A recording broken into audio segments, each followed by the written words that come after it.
My name is David Spinks. I'm the CEO of CMX.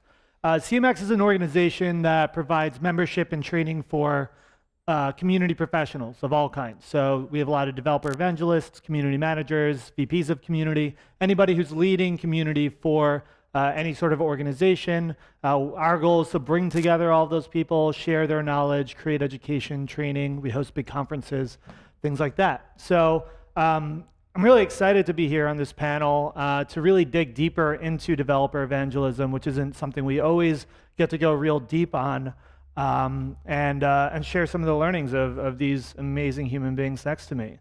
So why don't we start with some quick introductions. So first we have Tristan Sokol. Tristan is a developer advocate at Square, where he works to drive product improvements via community feedback and the design of powerful developer toolkits and SDKs. In the past, he's built community for Intuit's QuickBooks Online APIs and third-party developer applications. Can you give a big hand for Tristan? That was like a medium hand. We're going to need like, we'll do it on the next one. Okay. So Atlee Clark is the director of app and partner platform at Shopify, where she connects developers in the Shopify platform and manages the go-to-market for the company's third-party developer ecosystem. In the past, she's also been the executive director of the C100, a nonprofit community dedicated to supporting Canadian technology, entrepreneurship, and investment. Give it up for Atlee. That's a good way to start. All right, that was like a 6 out of 10. And no offense, that wasn't because they liked her more than you. It's just because I'm egging them on. They should. But Romain's clearly going to be the most popular one with this 10 out of 10 applause he's about to get. Romain is the head of global developer relations. This is going to go well. At Stripe, where he works with thousands of developers and entrepreneurs to build thriving internet businesses. Before Stripe, he was the first member of Twitter's international developer relations team and co-founder and CTO of Jolly Cloud, a pioneer in cloud computing. Give it up for Romain. All right, Romain, you're clearly their favorite. I don't know what you did there, but all right. Well, I don't know if you guys can sense the tension on this panel right now amongst this group of competitors. Can you feel it? It's really tense. All of them are kind of in a similar space, working with businesses, many different kinds of businesses, a lot of small businesses, working with developers who are building on their platforms. So it's going to be really interesting to kind of dig deep into this specific area of developer evangelism. And I think a good way to start to ease the tension on the panel a little bit is I would like for each of you to say one nice thing about someone else's company on the panel. Ooh. We did not plan this, so they're shocked. Yeah. I can. Stripe, I think, has excellent documentation. You can ask anybody who's used that. Great documentation, beautiful looking, great to use. That's a nice thing about them. That was very nice. I would agree with that. Also, your designers, whoever does your product design, like product marketing design, is real nice. So you guys just did your earnings call, and like Square Capital, damn. All right. Yeah, that's good. I love it. Well, I guess I'm going to have to talk about both now to make it equal, right? But Shopify is obviously a great company, great partner of ours at Stripe, and they empower a lot of businesses that would otherwise not be served directly by Stripe. And I really love the Square, customer experience. So amazing to walk into any shop or restaurant and have this amazing feeling when you go sign your receipt. All right. We all got along. Like it. So much love. I feel a lot better now. I don't know about you guys. Yeah. That was more from me than you. Okay. All right. Now that we've got the important part of the panel out of the way, let's talk about some developer relations. So would love to just kind of hear from each of you first. Can you just give us a high-level idea? What is the business objective of your community program? Who are your members and how are they participating in this program? Sure. So with Square, I would say that we have somewhat more of a traditional community structure. So we have kind of a spectrum from long-tail newsletters and content into a more integrated Slack community that we try to do support through, as well as kind of getting more members into that community for cross-selling and promotion, as well as a few initiatives that are in person, where we go to events and host meetups in different locations. I think that the primary objective we're trying to get through here is all around top of funnel growth, and then the bottom of funnel, product feedback. We try to get people to get on top of the Square platform, primarily learn that we aren't just a credit card swiping device, that we also have a wide variety of developer-focused products as well. Now you all know that. My job here is done. And so we're really trying to get people engaged from the beginning and then meet their needs at the end with some support and product feedback. Awesome. Thank you. Yeah, Atlee? so for us, we look at developer relations holistically between web developers who build web apps for a platform that are sold to merchants through our app store, but as well as front-end front-end designers and developers. And that whole ecosystem is really to bring, to help our merchants, start and grow their businesses. So we really look to that entire community to get us new merchants, but then also help them along their journey to increase sales, stay with Shopify longer, and then the flywheel keeps going because they pay the partner, and then they stay with Shopify, and we keep going and going and going. And is it a combination of online and offline? What does that look like in practice as far as engagement? Yeah, it's definitely all those things, the offline, online. We do focus a lot more on the online side. I think our headquarters is in Ottawa, Canada. Most of our company is in Canada. And so we have less of the easiness of this place. And so we really, really focus on engaging our community online. Awesome. For us at Stripe, it's pretty unique, I would say, in this panel because, if you think about what we're trying to build at Stripe, we're building fundamental infrastructure for all developers out there. We're essentially thinking of that as a problem that used to be in a deficiency in the internet infrastructure that we're trying to fix.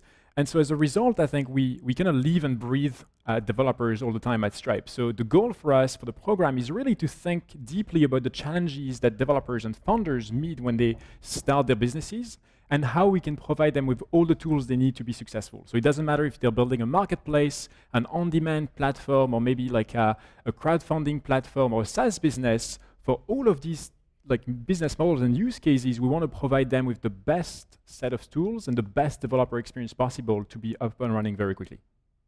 Awesome. Cool. Thank you. So hopefully that gives you a quick idea of kind of the programs that they're all running here. Tristan, I'd love to kind of hear from you as you're starting to, when we spoke, you were talking about Slack being a platform that you really use a lot so far for your community, but you're starting to hit that kind of ceiling of how far Slack can take you as far as data and how you're managing the program. So can you speak a little bit about kind of where you're at and how you're thinking about transitioning from this first platform and tool that you're on and how you're getting past that ceiling? Absolutely. So we started our third-party developer community Slack about a year ago, and at the time we were thinking about creating some kind of forum experience, hosting a Lithium instance, or kind of dedicating ourselves to being excellent Stack Overflow answerers and trying to build the community really there. Reddit was another idea we were thinking about as well, but we kind of kept with Slack because it had, in our minds, the best end user experience at the time. So somebody could get onto the Slack team that we had set up, talk to somebody in real time, whether that was an engineer at Square or someone on the support team, product manager even. We felt that was kind of the best experience for them, and so we kind of walked along that way. And at the time, it was kind of like a beta community, so it was only people who were doing advanced beta testing or invite-only programs. And then we kind of opened it up, and it grew bigger and bigger. And now we're at the point where it would be really nice if we had some more tooling. I think that our use case for Slack is fairly outside what the designed use case for Slack is. I think that's most people's use case of Slack is outside what they designed it for. Yeah, so our particular situation, something like self-service onboarding is really important for us. And so, the free tier of Slack has that great, you can just have an email link and do like that. But when you think about we want people to just kind of ad hoc onboard to our Slack team, the pricing structure is maybe challenging there. the tooling that's available, it's really not designed for that in terms of your ability to moderate what people say, in terms of your ability to, try to enforce some kind of community guidelines. That can be really challenging. And that's, something we've luckily haven't had any giant issue with so far, but is definitely a concern that we have moving forward. And so, as we're getting to the point where our community is really taking off, and if you can imagine, if you have any active Slack channels at work, we have hashtag SFO, which has roughly 2,000 people in it, and you can imagine it's pretty busy, and most of the people leave as soon as they join it. So we're kind of at that point where it's like, oh, there's a lot of conversations going on here. How can we better shove people into channels? How can we make sure that people thread? We're really kind of hitting the limit there. And do you know what platform you are going to look into next, or are you kind of in that process right now? Yeah, we have a lot of the research from our time when we wanted to jump into Slack. And so, I think that a more traditional forum is the direction we'll ultimately go. But, it's challenging now because if you think about kind of the support or even the community aspect, jumping from a real-time community where you have almost one-on-one relationships with some of the people you're working with on the other side, into a more like, oh, I guess I'll make this post, and then in 4 to 6 hours later, I'll get an email about going back to the forum to then check out my post to write a response that will be responded to in 4 to 6 hours. So thinking about that end-user experience, it's gonna be a hard sell, I think, to say, hey, check out the forums. Yeah, it's definitely a shift of expectations. I think we see a lot of companies in crypto running into that now, where they're like, well, we have 100,000 people in a Telegram group. What the hell do we do now? And so it's interesting to see a lot of companies that start with chat forum communities because it is very fluid and easy to get up and running, easier to build engagement, but then you hit that upper ceiling where it doesn't really work anymore. Definitely. So Atlee, I'd love to kind of hear from your perspective. So you have 700,000 active shops, 25,000 web apps. Your program has now scaled up to a pretty significant point. So it seems like you're pretty far along in that journey. Would love to hear, were there any roadblocks like this, or any key things that you really, looking back, reflecting on it, could advise others on how to avoid or how to navigate scaling up a community like this? Yeah, absolutely. So, and tooling, I don't think at every stage is just always the question, because as soon as you figure out your tool, it's already doesn't work for you anymore. So you're constantly trying to figure that out. Actually, on the Slack thing, it's been interesting. We don't have a Shopify community Slack. The community started it and then started inviting employees to it. Which was smart, and it actually works better in a lot of ways, because the expectation isn't there that we would necessarily go into it and answer and provide support there, and they create the rules themselves on what channels stick, which are shutting down, what are the rules, so that has been a really interesting thing to watch. I think scale for us really came through team structure. So, when we started like everyone else. Everyone on developer relations did everything in developer relations, and going to events, and they were writing blog posts and answering people's questions and all the things. And what we really had to figure out was, what was the first thing that we were going to take from this group of people and specialize and go and just have people who just do that thing. And for us, it was API support for partners. So because Shopify is a platform, we have an amazing support team, but they support our merchants who are building Shopify stores, and they're not equipped to answer really complicated API questions. So that was the first thing. It was an experiment with this self-taught developer on our team, and I was like, all day, just answer API questions, let's see what happens. And it just exploded, and then of course he hired a bunch of people, and then we hit another roadblock with that, because then the expectation was you'll always get your API questions answered even if you don't have an app in our app store. And so we had to start making rules around how that works or doesn't work, and then how do you scale that. And we started just peeling away different things like this, and now actually no one has the title of developer advocate at Shopify because all the jobs got given away, and everyone has a different part of the job. And then we really try to focus on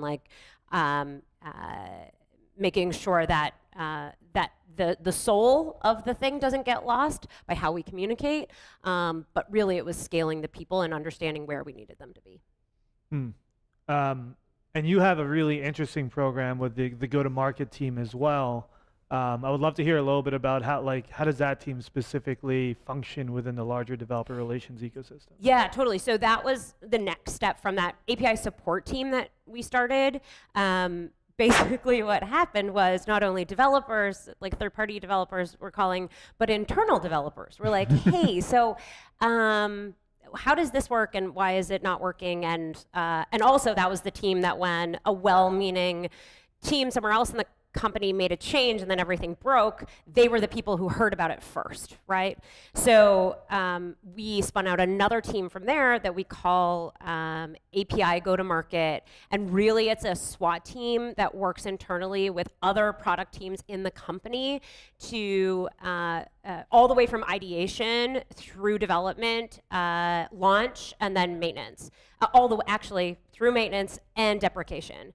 And they really build the template on how to do it. They'll set up beta groups for you. They will do tutorials. They will basically like take your idea and tear it to shreds on why no one in the third-party community is going to even want this thing. And it's proved to be really, really helpful internally because everybody really is committed to building a great platform. But sometimes, as most people in this room probably know, you get so focused, product teams get so focused on just building these amazing features and amazing parts of the platform that they're not always considering what other people would do with it. And so we brought this team to just be those people internally, and they are a very small team, and they are amazing. And I always say their biggest problem is I talk about them too much because they're like, Atlee, you have to stop telling people that we exist because there's only 4 of us and there's only so much we can do.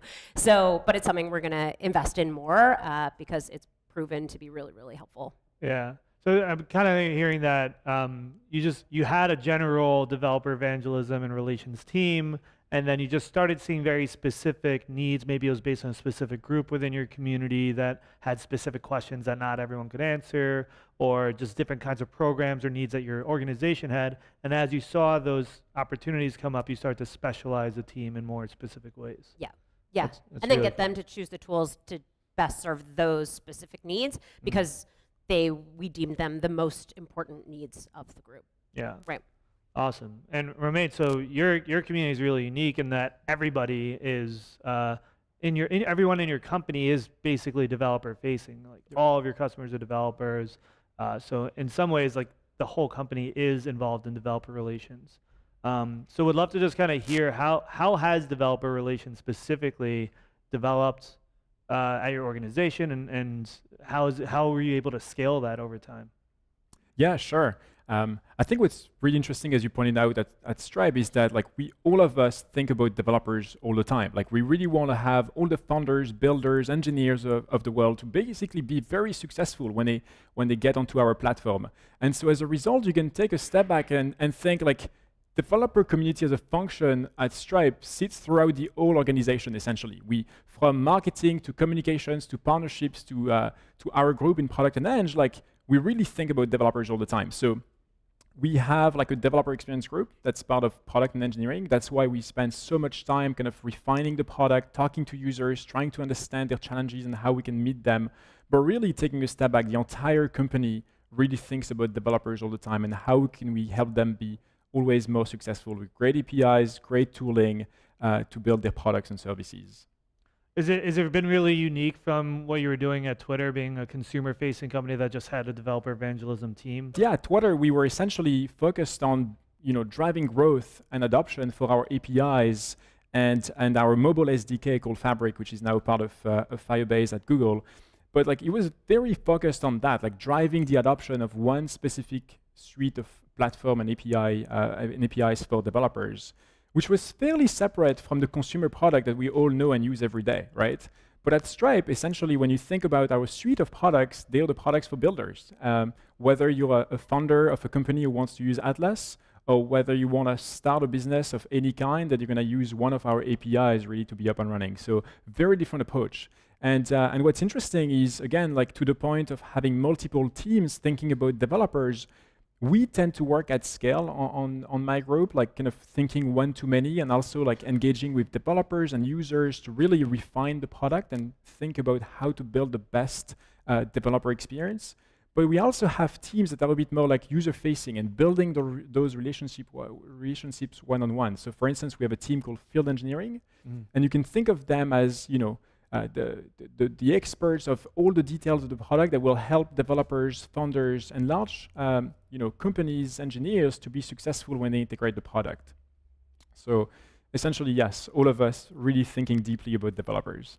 Yeah, so that's an interesting question too, of this distinguishing between one-to-many kind of engagement. How do you, as a small team, manage this really large community of developers, and when are the opportunities or the moments where you need to be more hands-on and one-to-one? Do either of you have opinion on like specific areas that it's more important to be hands-on and one-on-one versus areas that's like you can be a little bit more general and hands-off? I mean, I think that if, like in some ways, having to do API support indicates that you're not doing something right? Like you should actually have amazing documentation that explains all these things regardless, right? So, and I think that, but that's a constant, every day that changes, right? And so how, I would love to say, yeah, I'd love to just have amazing docs and no one has any questions about our APIs ever. That is a goal. That's why that team's only 4 people. We joke around that a community manager's job is to put themselves out of the job. Right, exactly. Yeah. Right? Yeah. That would be my. But we're never successful, No. thankfully. Yeah, and I think a challenge that we in particular share is that our user base is on a spectrum of, I am a bootstrapped entrepreneur who has never really worked on a computer before, but I've gotten this far by myself, so like I'm gonna get whatever website thing out the door. And then we have people who are, they spend all day in front of a computer developing solutions for merchants.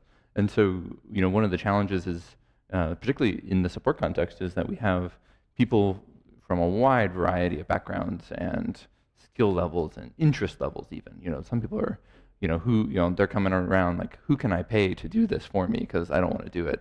And those are all opportunities to kind of find like, oh, actually, maybe we should get some kind of consultant marketplace going because this is a big need for our community. Mm-hmm. Yeah, so there's always opportunity if you need more hands-on assistance for people to let them be hands-on with each other as much as possible. Yeah. Right. I think it even goes beyond just support and assistance. I think it's not even just about like fixing problems or like places where the documentation could be clear. I think we also see it as a way to like build relationship with founders and entrepreneurs and see how we can help them. In many ways, like when they reach out to us, it's mostly about building that partnership, which is really interesting. Like for instance, we have a product called Connect, which is the product that our marketplaces use. And what's interesting is like a few years back, before that product existed, we had a ton of people asking questions, hey, could I potentially have like thousands of bank accounts in my Stripe account? Or like, and then we started to work with them alongside them and realized, wait, what you're trying to build is actually a marketplace. So there should be a product for this. What you're trying to do is actually very legitimate, but the product does not do it yet. And so I think it's not only about the support side, it's also about like building those close relationships and empowering those founders and developers over time. Yeah, I completely agree. And one of those teams that has emerged from this is a team that exclusively just does that and just talks about product all day long with developers that we know are committed to the platform and are committed to evolving their product over time. That's great. I'm curious, something that just came up for me is hearing there's a lot of programming that goes into providing support, answering questions, or collecting insight and feedback, and which is great. It's all like the things that's driving value for the business. To what extent are you focusing on just purely creating a sense of community amongst those developers, right? Just the social capital, regardless of what that does for your organization, whether that's relationships between you and the developers or creating those relationships amongst them. Yeah, we've started doing that a little bit more as our community has gone kind of to a critical point where we have people in it all the time. we've started doing more, I would say like individualized community-focused events where we have maybe some of our product managers do like a Ask Me Anything, an AMA inside the community. And that's been really interesting because, you know, everything that somebody says in one of those AMA sessions, they've probably already said in, you know, the feedback channel or delivered it in a support ticket somewhere. But this gives them the opportunity to really feel heard about what they're talking about, and then also get get our perspective on it. You know, a lot of times it's a product manager just kind of typing away, and you know, like, oh, like, well, we're considering that in the future. Like, oh, yeah, we'll get to that someday. You know, in this small use case, but that I think opportunity to really talk to them, and because of the real-time chat aspect, you feel like you're talking to somebody on the other side. So just to clarify too, that still sounds like it's on like product and like connecting around the product and what you're building. I'm curious to what extent you focus on just like, let's get these people together and develop, you know, relationships amongst them, or create almost like more recreational experiences that develop those bonds that will probably lead to a whole lot of business value, but are just purely how do we build community? Yeah, and going on that, we've also done some events with community members as the focus. And so trying to organize people in different geolocations, just like, oh, like you guys all work with Square together, like want to get coffee sometime? You know, swap expertise on consulting. That kind of thing is another avenue. And you're organizing those, or are the members self-organizing? We try to get them to self-organize because you know, there's a lot of people out there. But we've done some events that we host ourselves while we're on the road. But primarily, you know, that's taken a backseat, I think. Got it. Any insights on that from either of you? Yeah, well, we have a meetup strategy. I guess it's a strategy where, you know, if people in the community want to hold a meetup, we will support them to do that, and that is self-run by people in the community. One of the investments that we made starting, I guess, last year was something that we now call Pursuit, which is a 6-city stop outside of 6-city stop, including North America, where the content is 90% partner delivered, but we produce it.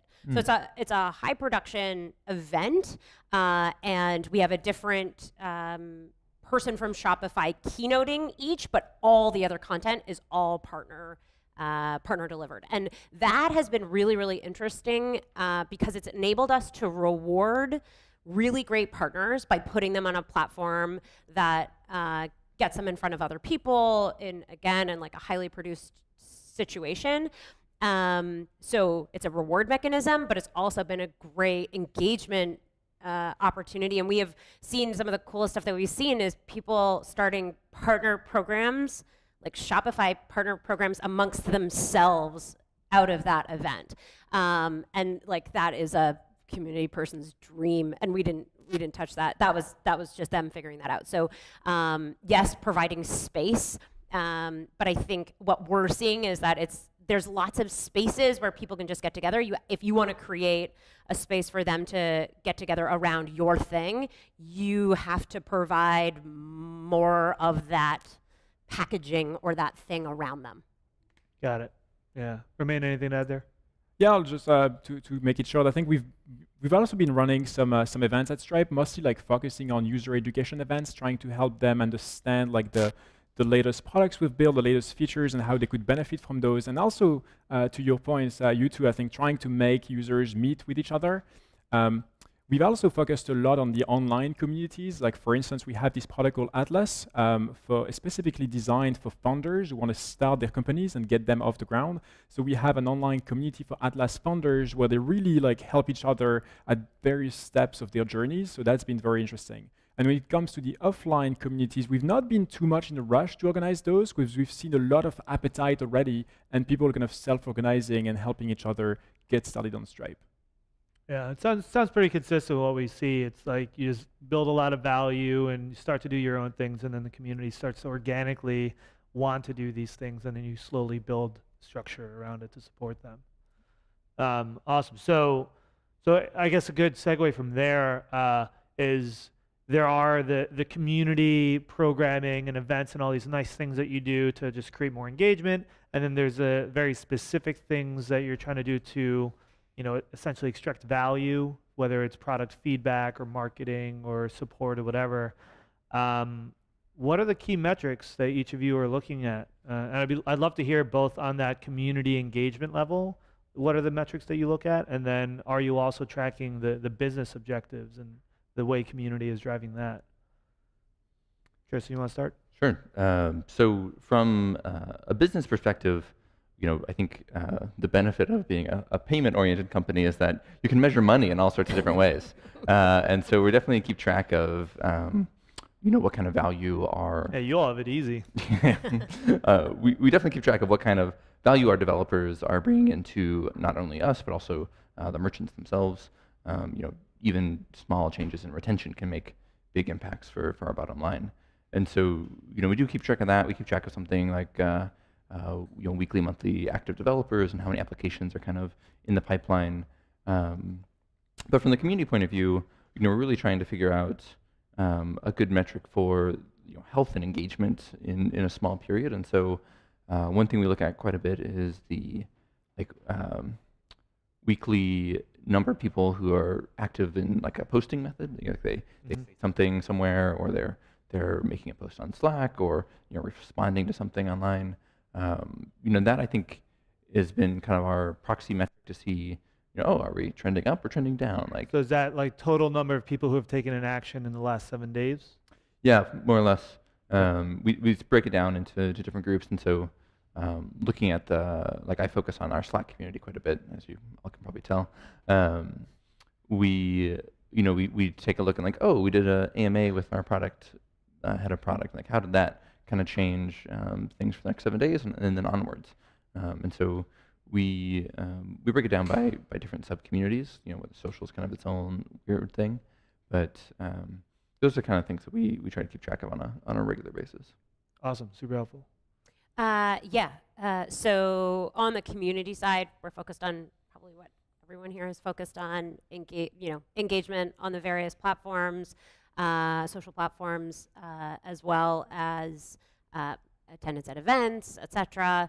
So to clarify real quick, on social platforms, you mean the social media platforms, the so public platforms? Yeah. So our biggest online community is actually our Facebook community, and so we the page. Look at that. Okay. And it's very engaged. It's interesting because there's both a partner engagement Facebook, a place on Facebook where just partners are, and we watch that engagement. Then there's also huge Shopify merchant communities on Facebook, and so we watch. It's hard to measure, and we really don't have this all figured out yet. But the engagement of partners on Shopify merchant pages, because that is really where that ecosystem gets really interesting. And we also want to try to figure out how to reward people that are actually helping merchants, not by just saying, you want to do marketing? You should download my app. So we're looking for that. That's, I would say though, right now is a little bit more qualitative, and then when we catch it, kind of. So that would be on that community side. I think really on the business side, yes, money.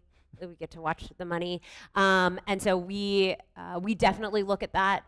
We have always look at the average amount spent on apps by merchants and watch that over time. We look at that at different bands of merchants in terms of how much GMV they have, to understand what's going on and actually how big the quote unquote economy is.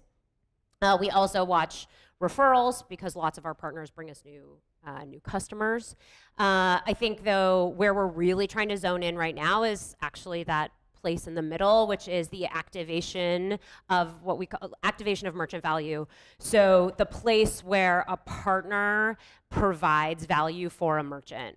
And sometimes that's in installing an app, but it could also be, we have a services marketplace where people can come and offer, to do a new banner for your store, and we have ways to track that. But we're really trying to figure out how we identify those moments where value is produced by a partner and given to a merchant, because we believe that that is driving the business forward in terms of keeping people on the platform and making them more successful, which ultimately makes us all more successful.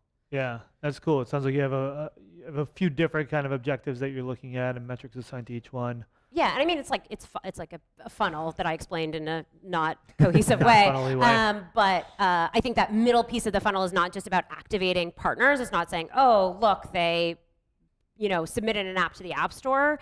It's when they hit their 1,000th API call and money is being exchanged for that activity. So and trying to refine that and really figure out when that's happening and why and what the value is that's being created there. Awesome, thanks. Romain?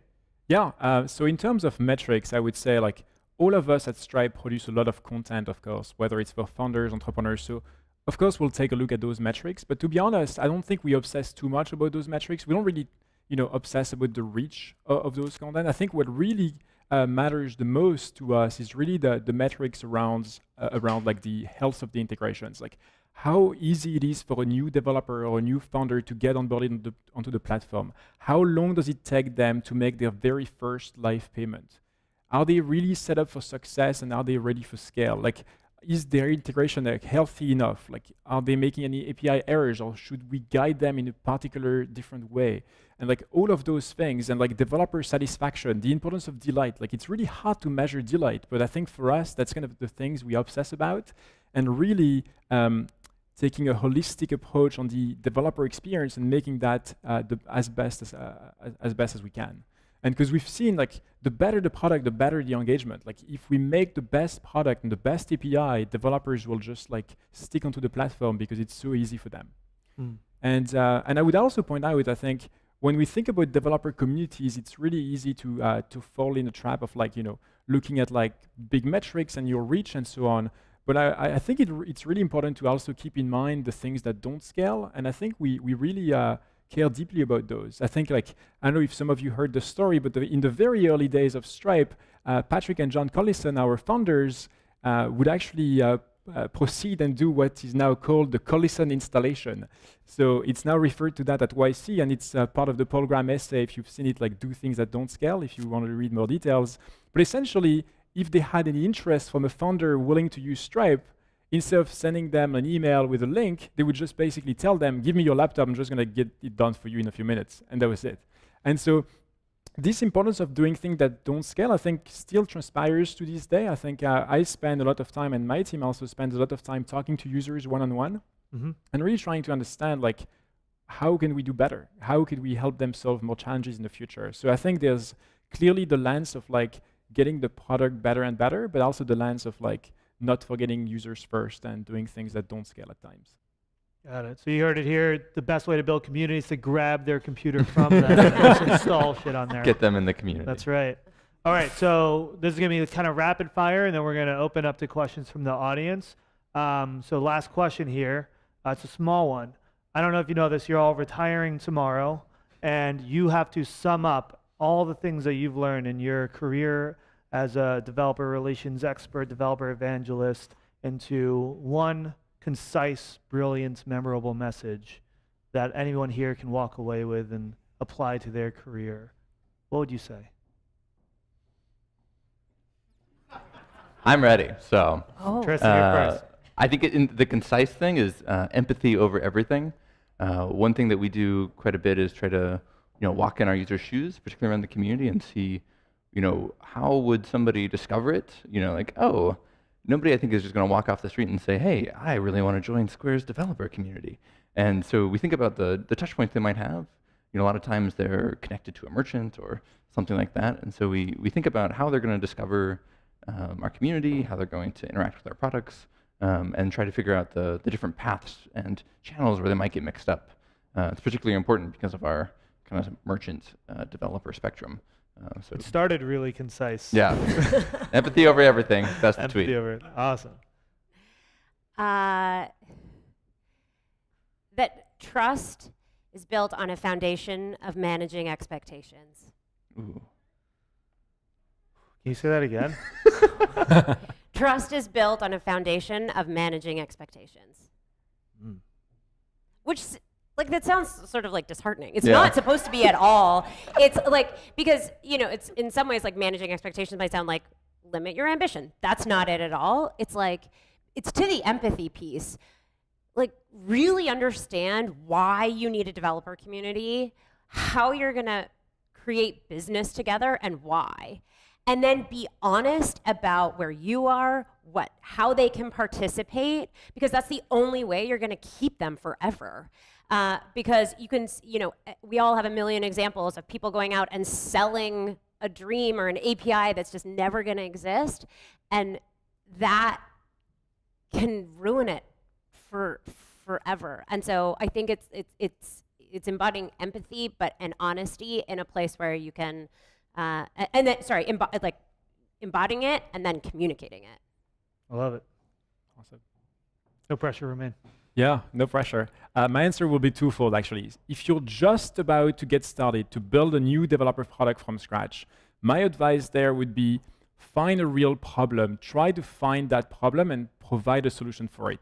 At that time, you can do the things that don't scale. Find some users. It doesn't matter if the size of the audience is super tiny. It might be a small niche. But if you have a real problem and a real solution for that problem, I think you're onto something great.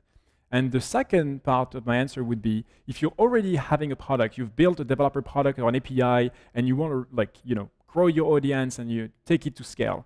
I think at that time, my advice would be to obsess about product, like make the best developer experience you can build. And it doesn't really matter, you can build a community on the side and do all of those things and those meetups, but I think ultimately the best product will win among developers. And there is a saying which says, if you build it, they will come.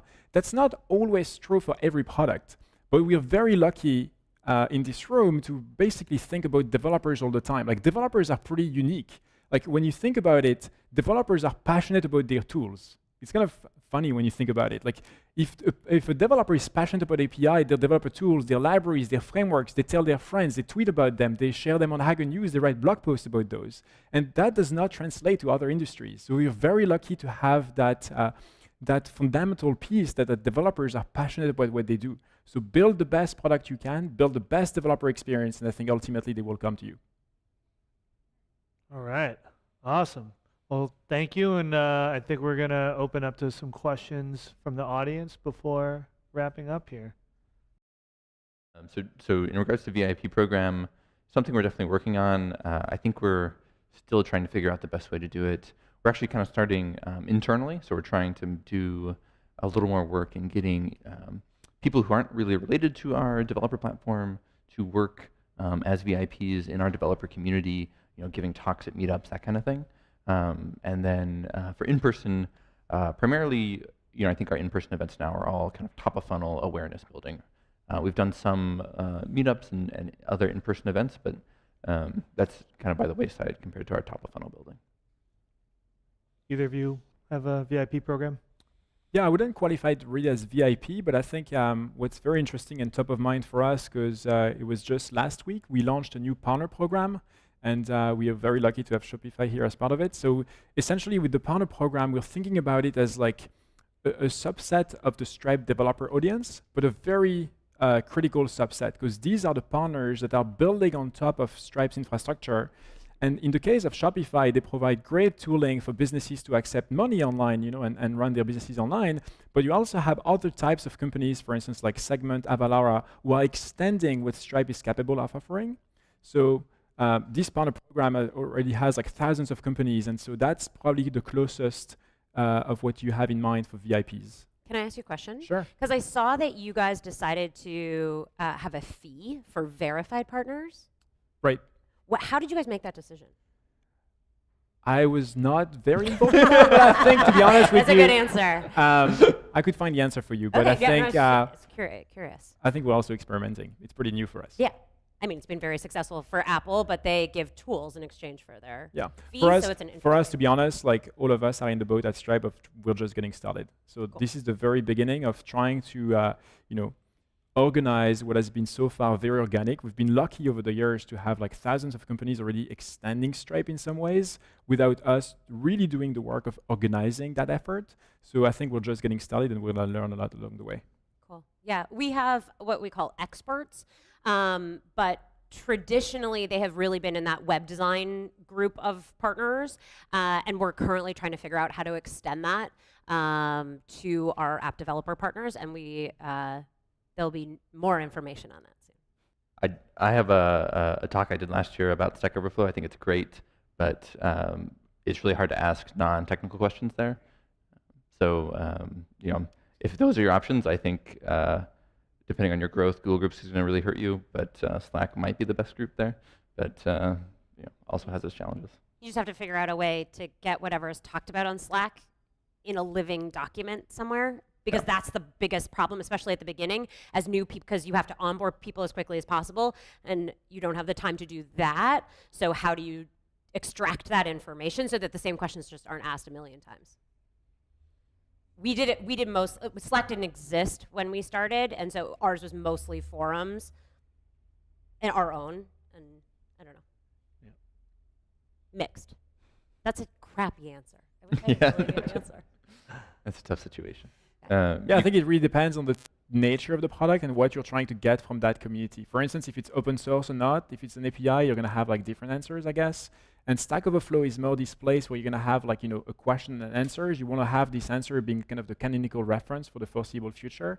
If you want to have like more chatter and more like, trying to build relationship with users and understanding how they could use your product and so on, that's probably not going to be taking place on Stack Overflow. So it really depends on your goals and the type of engagement you're looking for. Yeah, I think like conferences are very interesting. Like I think for us, we're mostly seeing them as like opportunistic. Every time there's a conference that would make sense for us to speak at, or potentially we can provide value to the attendees, then we'll happily go. Hackathon, we've done them a bit less lately. I think when you think about the nature of the product at Stripe, it's like usually not where you would start. Like, I mean, if you're building something very new from scratch, for instance, maybe a product like Twitter is more suited to like start to hack around versus like Stripe, where you probably will use Stripe for payments slightly later down the road. Of course, depends on the nature of the product, but yeah, conferences mostly opportunistically, I would say, and a bit less hackathons lately. We use sponsoring conferences for very specific things. So, we're really trying to do a better job of bringing diversity and inclusion into our community, and so we've spent money sponsoring those types of conferences, but we have found that our best way to spend our money was to hold our own conferences. So we hold an annual developer conference called Unite, and we have this Pursuit series that sort of continues off of that, and that is where, from an event perspective, we're spending most of our money. Yeah, for us, we're in a marketing function, so all of our money gets spent on marketing and conference. We've actually really ramped up our conferences and speaking recently. But our developer evangelism time, very little of it is spent on that kind of stuff, because we're mostly building content and things like that. On hackathons in general, I think for the college hackathon scene, the market has shifted towards the people getting the most value out of that are the people organizing college hackathons. Particularly, like you said, it's hard to say, oh yeah, use a payment processor for your college hackathon weekend. Some kind of cool social media, way more compelling of a use case. I will say... You should go to David's conferences. They talk about this all the time. we actually help a lot of companies hire for these kinds of roles as well. I mean, I think you could probably hire... a lot of people end up hiring from their community, so it's just somebody that organically becomes really active and takes that role, and then you just kind of make it more official. But I mean, even in this room, there's a ton of people who are experienced at kind of being able to communicate with developers and speak, the more technical language while still, enjoying the practice of being organizing events and interacting with people and driving that engagement. So, ask everyone here how they got their jobs, and you'll probably find out how to find them. I would say it obviously depends on what you're doing, but as a platform company, not an API. Like, we don't sell our API. We could be a lot more liberal on who are developer evangelists, and I think that actually served us well, because I hired people who were not developers, and that in some circles is viewed as like the worst thing that's ever happened to developer evangelism. And however, I think that if you have a mix of people, you can leverage, depending on the event or the partner or whoever it is, like you can pick and choose. The other thing is I actually think this is where like boot camps are really, really helpful, because you have people who have demonstrated that they want to learn something new, that they're willing to like give up their lives for 12 weeks to do it, and they get enough that they can actually, if you meet them and you're like, you seem like you're desperate to learn about our technology next, like those are great junior dev relations people in my mind, again, from a platform perspective. Yeah, I think as a shameless plug, you should definitely join the SF DevRel meetup. Yes. There's a lot of people who are looking for jobs there or might be convinced, and I run it, so it's great. I think that's it. So please give a huge round of applause. 12 out of 10 for our panelists.